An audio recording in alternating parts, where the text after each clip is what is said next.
समज्ञानतिमिरन्धस्य ज्ञानाञ्जनशलाकया चक्षुरुन्मिलितं येन तस्मै श्रीगुरवे नमः।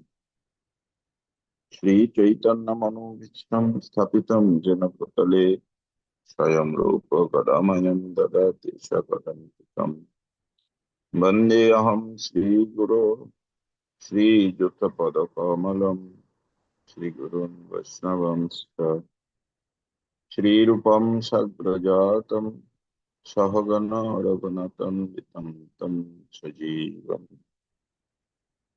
साद्वैतं सवधूतं परिजनसहितं कृष्णचैतन्यदेवं श्रीराधाकृष्णपादं सहगण ललिता श्रीविशाखान्वितंश्च जय श्रीकृष्ण चैतन्य प्रभु नित्यानंद श्री अद्वैत गदाधर शिवसदि गौरभक्तवृंद हरे कृष्णा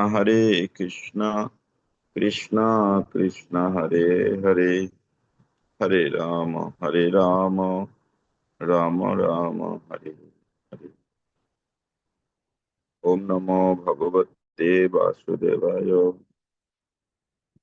ओम नमो भगवते वासुदेवाय। ओम नमो भगवते वासुदेवाय।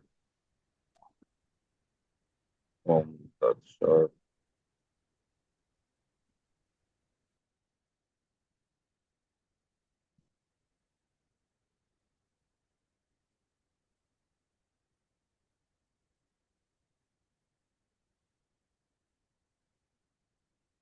হরে কৃষ্ণ। সকল ভক্তদের চরণে সশ্রদ্ধ প্রণাম। আজ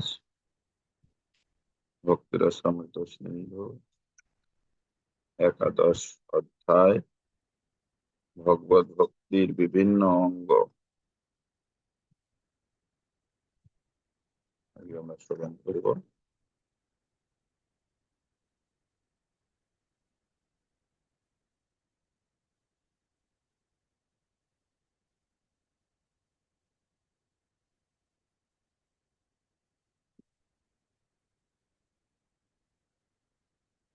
দাস্য।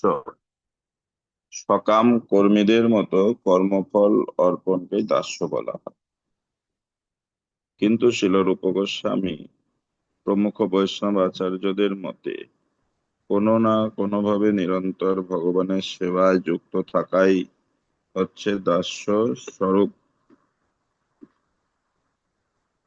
কর্মফল অর্পণ করাটাও দাস্য বলা হয়, কিন্তু কোনো না কোনো ভাবে সবসময় ভগবানের সেবায় যুক্ত থাকার হচ্ছে দাস্যের স্বরূপ। স্কন্দ পুরাণে বলা হয়েছে যে কর্মকাণ্ড ও বর্ণাশ্রম আচরণকারী হচ্ছেন ভগবত ভক্ত, কিন্তু ভক্ত যখন সরাসরি ভাবে তার সমস্ত কর্ম ভগবানকে অর্পণ করেন তখন তাকে ভাগবত বা শুদ্ধ ভক্ত বলা হয়।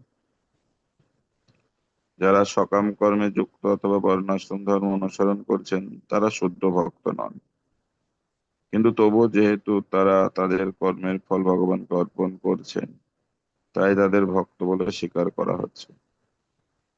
কিন্তু কেউ যখন সব রকম বাসনা রহিত হয়ে ভগবত প্রেমের বশবর্তী হয়ে স্বতঃস্ফূর্ত ভাবে ভগবানের সেবা করতে থাকেন তখন তাকে শুদ্ধ ভক্ত বলে গণ্য করা হয়। এই জড়জগতের বন্ধনে আবদ্ধ সমস্ত বদ্ধ জীবই কিছু না কিছু পরিমাণে এই জড়জগতের উপর আধিপত্য করতে চায়। কর্মকাণ্ডীয় বিধি নিষেধ ও বর্ণাশ্রম ধর্ম অনুশীলন করার ফলে বদ্ধজীব তার কামনা বাসনা অনুসারে এই জড়জগৎকে ভোগ করে তার ইন্দ্রিয়তৃপ্তিজনিত সুখ উপভোগ করতে পারে এবং ধীরে ধীরে পারমার্থিক স্তরে উন্নীত হতে পারে। বর্ণ ও আশ্রমের অন্তর্গত অনেক কর্তব্য রয়েছে যা কৃষ্ণ ভাবনাময় ভক্তিযোগের অঙ্গ। গৃহস্থ ভক্ত বৈদিক কর্ম ও বৈদিক ভক্তি উভয় অনুশীলন করেন, কারণ এই দুটি কার্যই শ্রীকৃষ্ণের সন্তুষ্টি বিধানের জন্য অনুষ্ঠিত হয়। গৃহস্থ ভক্ত শ্রীকৃষ্ণের সন্তুষ্টি বিধানের জন্য বৈদিক নির্দেশ অনুসারে কর্তব্য কর্ম করেন। আমরা পূর্বেই আলোচনা করেছি যে পরমেশ্বর ভগবানের সন্তুষ্টি বিধানের উদ্দেশ্যে যে কর্ম করা হয় তা হচ্ছে ভগবত ভক্তি।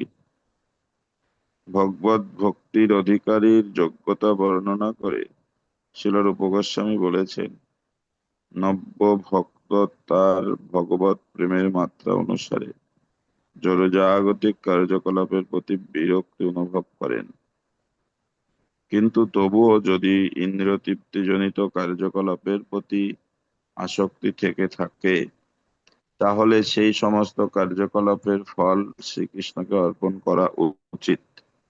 এই ভাবকে বলা হয় দাস্য ভাব। পরমেশ্বর ভগবান হচ্ছেন প্রভু এবং তার সেবক হচ্ছে ভৃত্য। নারদীয় পুরাণে এই দাস্য ভাবের চিন্ময় গুণাবলী বর্ণনা করে বলা হয়েছে, যে মানুষ কায়মন ও বাক্যে ভগবানের সেবায় নিযুক্ত হয়েছেন, এমনকি যদি কেউ সেইভাবে ভগবানের সেবা করার আকাঙ্ক্ষাও করেন, তাহলে তাকে মুক্ত বলে গণ্য করা হয়। তো আমাদের বৈদিক বিধি অনুসারে যে কর্তব্য কর্ম সেটা ভগবত ভক্তি, ভগবানের সন্তুষ্টির জন্য যেটা করা হয়। কি বলছি তাই না? লাইট জ্বাল। তাই ভক্তির অধিকারীর যোগ্যতা অনুসারে রূপ গোস্বামী এইভাবে বর্ণনা করছেন যে নতুন ভক্তরা এর মাত্রা অনুসারে জাগতিক কার্যকলাপের প্রতি বিরক্তি অনুভব করেন এই ভক্তির অনুশীলনের মাত্রা অনুসারে, এবং যদিও কিছু আসক্তি থাকে সেই ফল ভগবান শ্রীকৃষ্ণকে অর্পণ করা উচিত।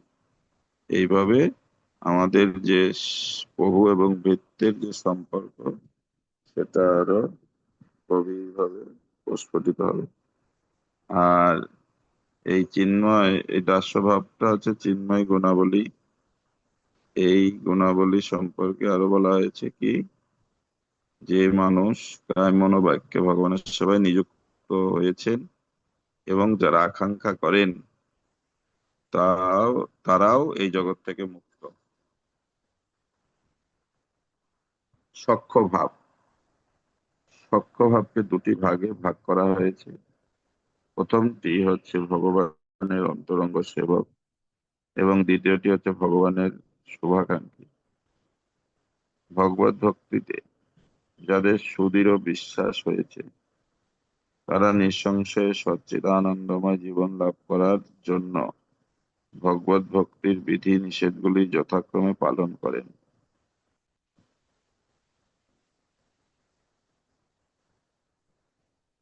দ্বিতীয় প্রকারে ভগবত ভক্ত পরমেশ্বর ভগবানের শুভাকাঙ্ক্ষী হন। ভগবদ গীতায় বলা হয়েছে, ভগবানের বাণী ভগবানের বাণীর প্রচারকরা হচ্ছেন ভগবানের সবচাইতে প্রিয় পাত্র। যে মানুষ ভগবদ গীতার নিগূঢ় তত্ত্বজ্ঞান জনসাধারণের কাছে বিতরণ করেন, তিনি শ্রীকৃষ্ণের এত প্রিয় যে সমগ্র মানব সমাজে কেউ তার তুল্য হতে পারে না। মহাভারতে দ্রৌপদী বলছেন, হে গোবিন্দ, তুমি প্রতিজ্ঞা করেছ যে তোমার ভক্তের কখনো বিনাশ হবে না। তোমার সেই উক্তিতে আমার পূর্ণ বিশ্বাস রয়েছে, আর তাই সমস্ত দুঃখ দুর্দশার মধ্যে আমি কেবল তোমার সেই প্রতিজ্ঞার কথা স্মরণ করি এবং তার ফলে আমি জীবন ধারণ করতে সমর্থ হই। এই উক্তির তাৎপর্য হচ্ছে, দ্রৌপদী ও পঞ্চ পাণ্ডবেরা তাদের জ্ঞাতি ভাই দুর্যোধনের দ্বারা নানা রকম উৎপীড়িত হয়েছিলেন। তাদের এত কঠোর দুঃখ দুর্দশা ভোগ করতে হয়েছিল যে তাদের পিতামহ ভীষ্মদেব, যিনি ছিলেন আকুমার ব্রহ্মচারী, একজন মহারথী, তিনিও তাদের কথা চিন্তা করে চোখের জল ফেলতেন। এই কথা ভেবে তিনি সর্বদাই আশ্চর্যান্বিত হতেন যে যদিও পাণ্ডবেরা হচ্ছেন পরম পুণ্য আত্মা, এবং দ্রৌপদী হচ্ছেন সাক্ষাৎ লক্ষ্মী দেবী। আর পরমেশ্বর ভগবান শ্রীকৃষ্ণ হচ্ছেন তাদের সখা। তবুও তাদের এত দুঃখ কষ্ট ভোগ করতে হচ্ছে, কিন্তু এত দুঃখ কষ্টের মধ্যেও দ্রৌপদী বিচলিত হননি। তিনি জানতেন, যেহেতু শ্রীকৃষ্ণ হচ্ছেন তাদের সখা, তাই অবশেষে তাদের জয় হবে। শ্রীমদ্ ভাগবতে একাদশ স্কন্ধে মহারাজ ঋষভদেবের পুত্র হবি মহারাজ নিমিকে বলছেন, হে রাজন, যে মানুষ ইন্দ্র প্রমুখ দেবতাদেরও ঈপ্সিত পরমেশ্বর ভগবানের শ্রী পাদপদ্মের সেবা থেকে ক্ষণিকের জন্য বিরত হন না, কেননা তিনি উপলব্ধি করতে পেরেছেন যে ভগবানই হচ্ছেন পরম আরাধ্য এবং তার শ্রী পাদপদ্মের সেবা হচ্ছে চরম কাম্য, তিনি হচ্ছেন উত্তম ভক্ত। শিল রূপ গোস্বামী বলেছেন যে কনিষ্ঠ অধিকারী ভক্ত, যিনি কেবল ভগবানের অতি স্বল্প পরিমাণে শ্রদ্ধাপরায়ণ হয়েছে, তিনি অবশ্যই ভগবত ভক্তির সুযোগ্য অধিকারী। তার শ্রদ্ধা যখন সুদৃঢ় হয়, তখন তিনি অন্তরঙ্গভাবে ভক্তি মার্গে অধিষ্ঠিত হন। কখনো কখনো দেখা যায় যে কোন শুদ্ধ ভক্ত অন্তরঙ্গ সখারূপে ভগবানের সেবা করার জন্য ভগবানের মন্দির শয়ন করে থাকেন। ভক্তের এই সখ্য ব্যবহারকে রাগানুগা বা স্বতঃস্ফূর্ত ভগবত ভক্তি বলা হয়। শাস্ত্রের বিধিনিষেধ অনুসারে পরমেশ্বর ভগবানের মন্দিরে কারো শয়ন করা উচিত নয়, কিন্তু ভগবানের প্রতি এতই স্বতঃস্ফূর্ত প্রেম সখ্যভাবে ভগবানের সেবা করার অন্তর্গত। তো এটা হচ্ছে সখ্য ভাব, ভগবানের সেবা করার ভাব। সেটা বৈদিক বিধি কেউ আর পালন করার প্রয়োজন হয় না, ধীরে ধীরেই স্বতঃস্ফূর্ত ভাব রাগানুগা ভাবে স্তরে সে উত্তীর্ণ হন। সর্বস্ব সমর্পণ, সম্পূর্ণরূপে আত্মনিবেদন সম্বন্ধে শ্রীমদ্ ভাগবতের একাদশ স্কন্ধে খুব সুন্দরভাবে বর্ণনা করা হয়েছে।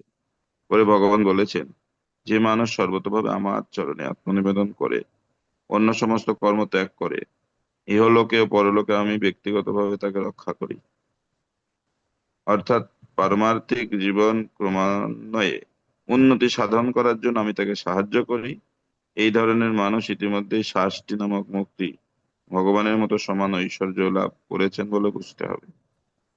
ভগবদ গীতাতেও বলা হয়েছে, কেউ যখন শ্রীকৃষ্ণের চরণে আত্মনিবেদন করেন, শ্রীকৃষ্ণ তখন তার সমস্ত দায়িত্বভার গ্রহণ করেন এবং সমস্ত পাপ থেকে মুক্ত করেন। হৃদয় অভ্যন্তর থেকে তিনি তাদের পরিচালিত করেন, যাতে অচিরেই সেই ভক্ত পারমার্থিক মার্গে সিদ্ধি লাভ করতে পারেন। এই পূর্ণ শরণাগতিকে বলা হয় আত্মনিবেদন। প্রসঙ্গ অনুসারে আত্মা শব্দটির বিভিন্ন অর্থ রয়েছে। আত্মা বলতে কখনো কখনো আত্মাকে বোঝায়, আর আত্মা বলতে কখনো কখনো মন অথবা দেহকে বোঝায়।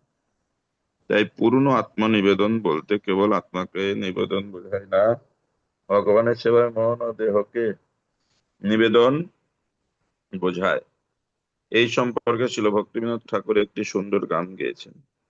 ভগবানের চরণে আত্মনিবেদন করতে গিয়ে তিনি বলেছেন, মানস দেহ গেহ যো কিছু মোর অর্পিল তুয়া পদে নন্দ কিশোর, সম্পদে বিপদে জীবনে মরণে দায় মম গেলা তুয়া পদে বরণে, মারবি রাখবি যো ইচ্ছা তোহারা, নিত্য দাসপতি তুয়া অধিকারা।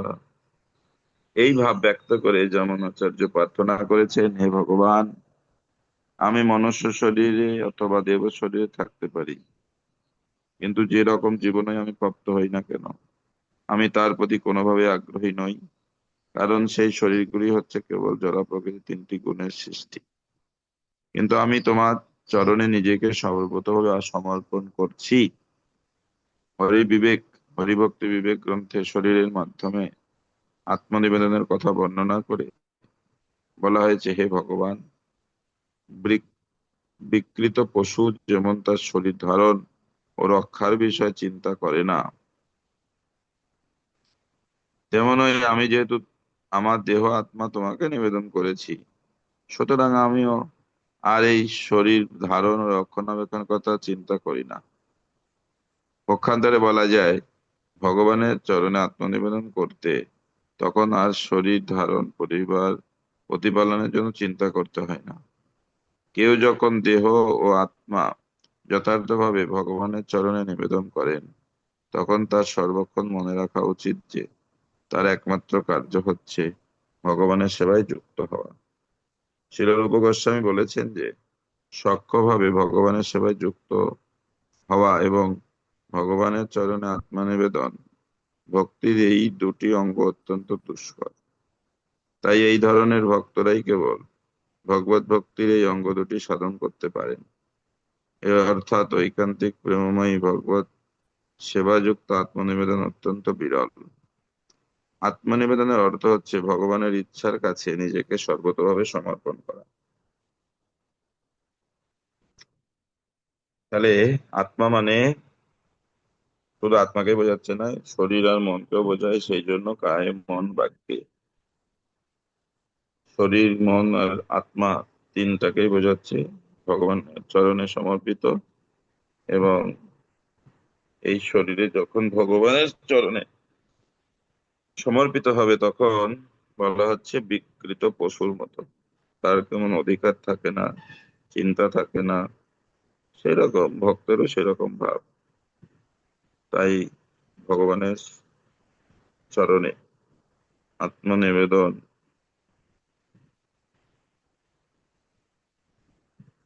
খুব সহজ মুখে বলাটা অন- ব্যবহারিক জীবনে ভগবানের চরণে আত্মনিবেদন করাটা খুব কঠিন। আর আত্মনিবেদনের অর্থ হচ্ছে ভগবানের ইচ্ছা কি সেইটা সেইভাবে নিজেকে ভগবানের কাছে সমর্পণ করা। প্রিয় বস্তু সমর্পণ। শ্রীমদ্ ভাগবতে ভগবান শ্রীকৃষ্ণ উদ্ধবকে বলছেন, হে সখে, কোনো মানুষ যখন তার শ্রেষ্ঠ সম্পদগুলি আমাকে নিবেদন করে অথবা তার প্রিয় বস্তু আমাকে নিবেদন করে, তখন তার অপরিসীম লাভ হয়। আমাদের অনেকের এক একটা আলাদা আলাদা প্রিয় বস্তু থাকে, সেটা ভগবানকে নিবেদন করাটা খুব, ভগবান এখানে বলছে ভগবান খুশি হন এবং যে নিবেদন করে তারও অনেক লাভ। ভগবানের প্রীতি উৎপাদনের জন্য সব রকম প্রচেষ্টা করা। ভগবানের প্রীতি সাধনের জন্য সর্বতোভাবে চেষ্টা করার দৃষ্টান্ত নারদ পঞ্চরাত্রে রয়েছে। সেখানে বলা হয়েছে, ভগবত ভক্তির অভিলাষী মানুষের উচিত ভগবানের সেবার জন্য সব রকম লৌকিক ও শাস্ত্রীয় কার্যকলাপের প্রয়াসী হওয়া। অর্থাৎ ভক্তির শাস্ত্র বিহিত বিধানগুলি পালন করার সঙ্গে সঙ্গে কৃষ্ণ ভাবনায়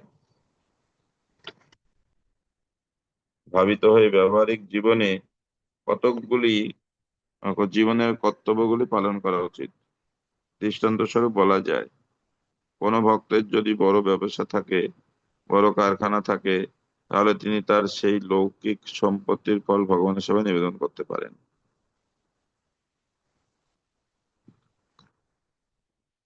আত্মনিবেদন। হরিভক্তি বিলাসে আত্মনিবেদন সম্বন্ধে বলা হয়েছে, হে ভগবান, যে মানুষ নিজেকে তোমার চরণে নিবেদন করেছেন, যার সুদৃঢ় বিশ্বাস রয়েছে যে তিনি তোমারই, এবং এই মনোভাব নিয়ে যিনি কায় মনোবাক্যে তোমার সেবা করেন, তিনি অবশ্যই দিব্য আনন্দ উপভোগ করেন। নৃসিংহ পুরাণে শ্রী নৃসিংহদেব বলেছেন, যে মানুষ আমার কৃপা প্রার্থনা করে, যে মানুষ আমার আশ্রয় ভিক্ষা করে, আমার কাছে প্রার্থনা করে, তাকে আমি সর্বদাই রক্ষা করি এবং সব রকম দুঃখ দুর্দশা থেকে উদ্ধার করি। তো ভগবান বারবার বলছেন, যিনি আমার চরণে সমর্পণ করবেন তার সমস্ত দায়িত্ব ভগবানের, এবং এই জগতে ভগবান তাকে সুরক্ষা দেন, পারমার্থিক উন্নতি প্রদান করেন, সাহায্য করেন এবং পরলোকেও তাকে যাতে ভগবত ধামে যেতে পারেন সাহায্য করে। তুলসী সেবা। স্কন্দ পুরাণে তুলসীর মহিমা কীর্তন করে বলা হয়েছে, যার দর্শনে পাপ ও রোগ নাশ হয়, স্পর্শের ফলে শরীর শুদ্ধ হয়, জল সিঞ্চন করার ফলে ভয় দূর হয়, রোপণ করার ফলে ভগবত ভক্তি লাভ হয়, শ্রীকৃষ্ণের চরণে অর্পণ করার ফলে পূর্ণ ভগবত প্রেম লাভ করা যায়। সেই তুলসী দেবীর চরণে আমি আমার সশ্রদ্ধ প্রণতি নিবেদন করি। ভারতবর্ষে বৈষ্ণব অবৈষ্ণব নির্বিশেষে সমস্ত হিন্দুরাই তুলসী দেবীর বিশেষ পরিচর্যা করেন। এমনকি বড় বড় শহরেও, যেখানে গাছপালা সংরক্ষণ করা অত্যন্ত কঠিন, সেখানেও দেখা যায় যে মানুষ অত্যন্ত যত্ন সহকারে তুলসী বৃক্ষ রোপণ করে তার পরিচর্যা করে। তারা তুলসী বৃক্ষ জল দান করেন এবং প্রণতি নিবেদন করেন, কারণ ভগবত ভক্তির পথে তুলসী সেবা অত্যন্ত মহত্বপূর্ণ। স্কন্দ পুরাণে আরেকটি শ্লোকে তুলসীর মহিমা বর্ণনা করে বলা হয়েছে, তুলসী সর্বমঙ্গলময়ী। তাকে দর্শন করলে, স্পর্শ করলে, স্তবন করলে, বন্দনা করলে, তার মহিমা শ্রবণ করলে অথবা রোপণ করলে সব রকমের কল্যাণ লাভ করা যায়। এই প্রকার 9টি বিধির মাধ্যমে তুলসী দেবীর সেবা করলে নিত্যকাল বৈকুণ্ঠে বাস করা যায়। এভাবে তুলসী সেবাটা অত্যন্ত গুরুত্বপূর্ণ। এইভাবে তুলসী সেবা করার মাধ্যমে নিত্যকাল ভগবত ধামে বাস করা যায়।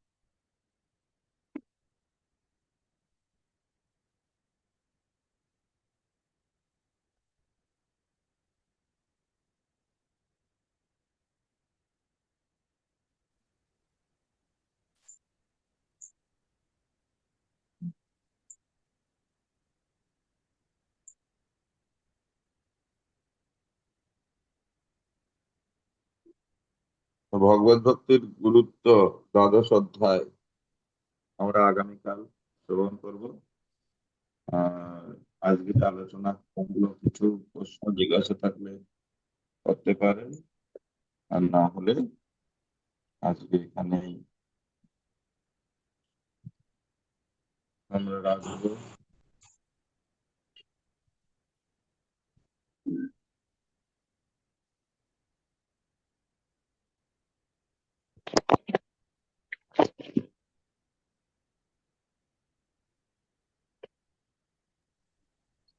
প্রভুজি হরে কৃষ্ণ।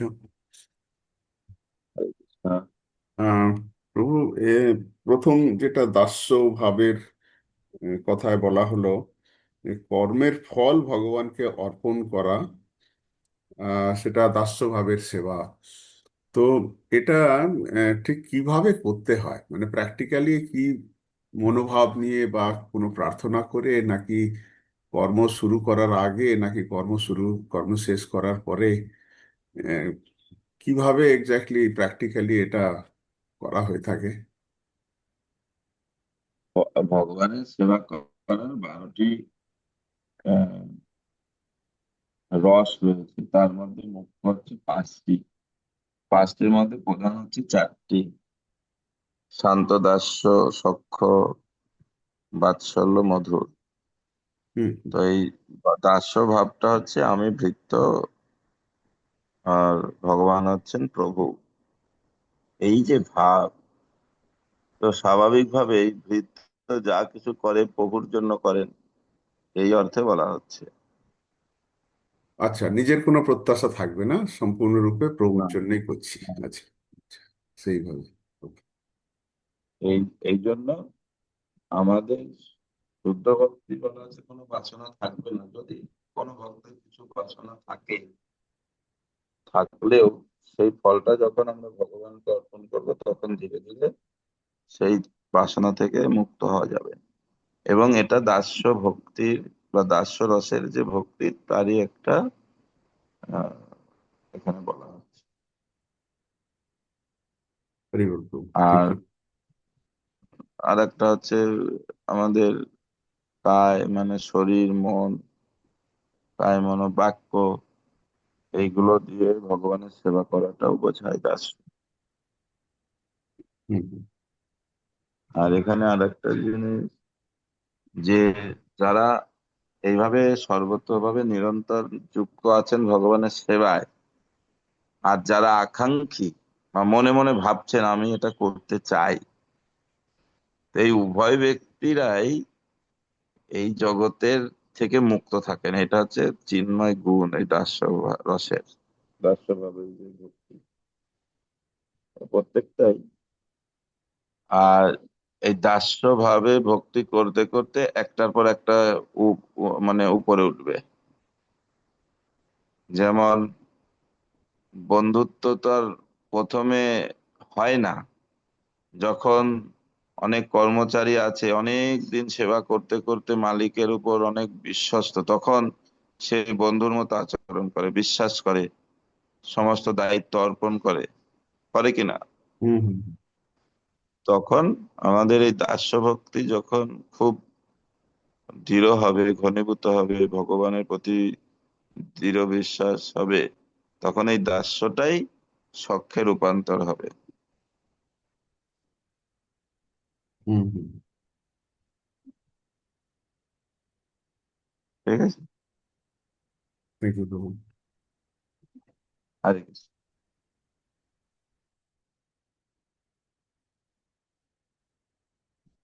আর কেউ?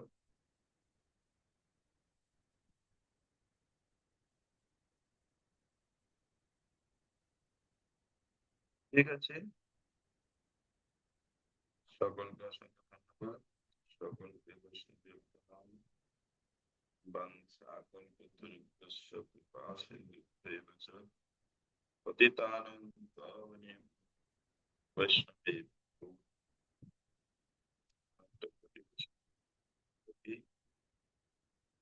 শ্রীল